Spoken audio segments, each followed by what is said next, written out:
భారతీయ జనతా కిసాన్ మోర్చా రాష్ట్ర శాఖ పిలుపు మేరకు నిజామాబాద్ జిల్లాలో భారతీయ జనతా కిసాన్ మోర్చా జిల్లా అధ్యక్షుడు తిరుపతి రెడ్డి అధ్యక్షతన ఈ యొక్క సత్యాగ్రహ దీక్ష కార్యక్రమానికి ముఖ్య అతిథిగా వచ్చేసినటువంటి పెద్దలు మన యొక్క అర్బన్ శాసనసభ్యులు అన్న సూరన్న గారికి, అట్లాగే మన నిజామాబాద్ జిల్లా అధ్యక్షులు దినేష్ అన్న గారికి, నా మిత్రులు కామారెడ్డి జిల్లా అధ్యక్షులు అన్న నీలం చిన్నరాజు గారికి, అట్లాగే భారతీయ జనతా కిసాన్ మోర్చా కామారెడ్డి జిల్లా అధ్యక్షులు మోహన్ రెడ్డి గారికి, భారతీయ జనతా కిసాన్ మోర్చా నిజామాబాద్ జిల్లా ప్రధాన కార్యదర్శి అయినటువంటి నిజామాబాద్ సొసైటీ అధ్యక్షులు రవీందర్ రెడ్డి గారికి, హరీష్ గారికి, రాష్ట్ర కార్యవర్గ సభ్యులు భరత్ భూషణ్ గారికి, ఈ యొక్క అసెంబ్లీ కన్వీనర్ లక్ష్మీనారాయణ గారికి, శంకర్ గారికి, వేదిక మీద ఉన్న పెద్దలందరికీ, దానికంటే ముందున్న నా యొక్క కిసాన్ మోర్చా సోదరులందరికీ కూడా భారతీయ జనతా కిసాన్ మోర్చా తరఫున మీ అందరికీ శుభాభివందనలు చెప్తూ, మనం ఇక్కడ ఈరోజు కార్యక్రమం ఎందుకోసమంటే, మనం ఎప్పుడైనా ఈ యొక్క ఎలక్షన్ లో ఈ యొక్క రాష్ట్ర ప్రభుత్వాన్ని మనం 2 లక్షల రుణమాఫీ ఎవరైనా అడిగినామా? ఎవరిస్తున్నారు? వాళ్ళంటే కాంగ్రెస్ ప్రభుత్వం ఇస్తామని చెప్పింది. వరికి బోనస్, అన్ని వాటిలకు బోనస్ ఇస్తామని చెప్పి మనం అడిగినామా? అడగలేదు.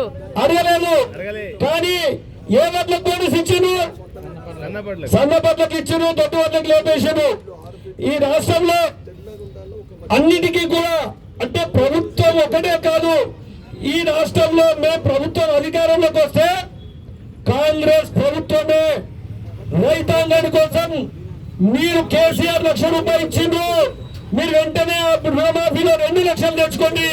మా ప్రభుత్వం వచ్చిన వెంటనే డిసెంబర్ 9వ తారీఖు నాడు ప్రతి ఒక్కరికి, కుటుంబానికి కూడా ప్రతి ఒక్కరికి ₹2 లక్షల రుణమాఫీ చేస్తామని చెప్పినటువంటి ఈ రాష్ట్ర ముఖ్యమంత్రి రేవంత్ రెడ్డి గారు ఇప్పటి వరకు ఎక్కడ కూడా పూర్తి స్థాయిలో ఏ గ్రామాల్లోకైనా కానీ 22% మించి రైతులకు రుణమాఫీ కాలేకపోయింది.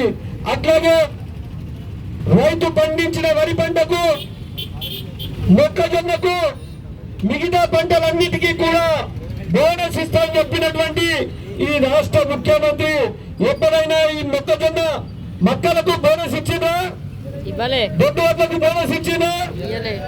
ఇప్పుడు దీనంతటికీ కారణంగానే దొడ్డు వడ్లకు బోనస్ ఇస్తామని చెప్పిండు. దొడ్డు వడ్లకు బోనస్ ఇవ్వలేదు. ఇప్పటికీ కొన్ని ప్రాంతాల్లో, కొన్ని గ్రామాల్లో కొద్దిమంది రైతులకు కూడా, సన్నపట్లకు కూడా బోనస్ రావాల్సిన పరిస్థితి ఉంది. ఇంకా కొన్ని వేయలేకపోయినారు. దానికి తోడు ఈ రాష్ట్రంలో ఫసల్ బీమా యోజనని అమలు చేస్తామని చెప్పి ఇప్పటివరకు మా రాష్ట్రంలో ఫసల్ బీమా యోజనని అమలు చేసినా? చేయలేదు.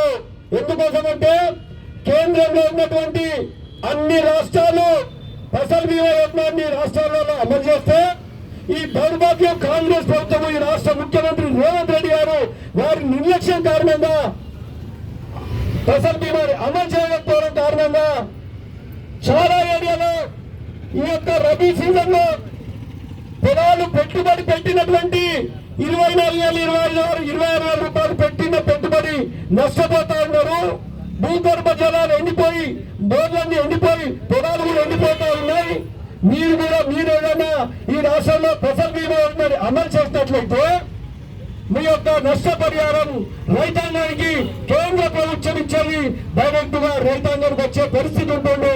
కానీ ఈ కాంగ్రెస్ ప్రభుత్వం నిర్లక్ష్యం కారణంగానే, ఫసల్ బీమా యోజనని అమలు చేయకపోవడం కారణంగా రైతు నష్టపోవాల్సిన పరిస్థితి ఏర్పడుతూ ఉంది. ఒక పక్క నిజామాబాద్ జిల్లాలో వర్రి ప్రాంతం కానీ, బోధన్ ప్రాంతం కానీ, ఇటు నిజామాబాద్ రూరల్ ప్రాంతంలో కూడా వరి కోతలు స్టార్ట్ అయినాయి. వరి కోతలు స్టార్ట్ అయినా కూడా ఈ రోజు వరకు పేపర్ మట్టుకే, మీడియా మట్టుకే 626 కొనుగోలు కేంద్రాలు ఏర్పాటు చేస్తూ చెప్తున్నటువంటి ఈ రాష్ట్ర ప్రభుత్వం, ఈ జిల్లా యంత్రాంగం ఇప్పటికీ కూడా ఒక కొనుగోలు కేంద్రాన్ని ఏర్పాటు చేయలేకపోయింది. ఈ రోజు ఈ యొక్క దీక్ష సాక్షిగా ఈ రాష్ట్ర ప్రభుత్వాన్ని, ఈ జిల్లా యంత్రాంగాన్ని అడుగుతా ఉన్నాం, అయ్యా మీరు చెప్పినటువంటి ఇచ్చినటువంటి కొనుగోలు కేంద్రాలు ఎక్కడ చాలు చేశారని చెప్పి అడుగుతా ఉన్నా. మన జిల్లా శాసనసభ్యులు వారి యొక్క మొన్నటి సెషన్స్ లో అసెంబ్లీలో